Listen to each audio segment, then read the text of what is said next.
Most amazing thing for me about London is that it's a cultural melting pot. The way that fashion and hair and culture is brought together in that way in London is so special, because anything is possible and anything goes, and that's what I love about London. And this is going to be a little bit of a window for us to share those kind of things and share those experiences and how that works in the hairdressing industry together. I reached a point, in fact a couple of points during my career, where I'd achieved a lot and I was doing some great work, but there were some little pockets that were missing.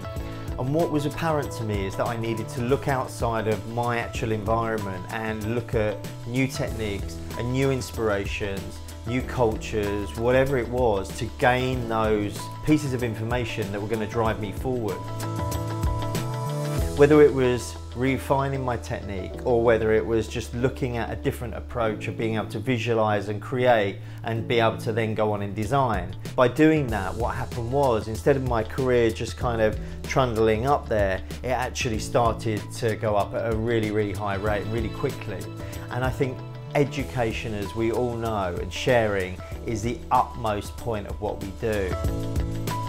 Traveling all over the world and educating people, that's been the most amazing thing. Different cities, different countries, and meeting these different people has meant that we can really look at what it is that people need at different points during their career. Here at the Academy, that's what we're going to do. Share the insights that you can create your own brand and really make this your own.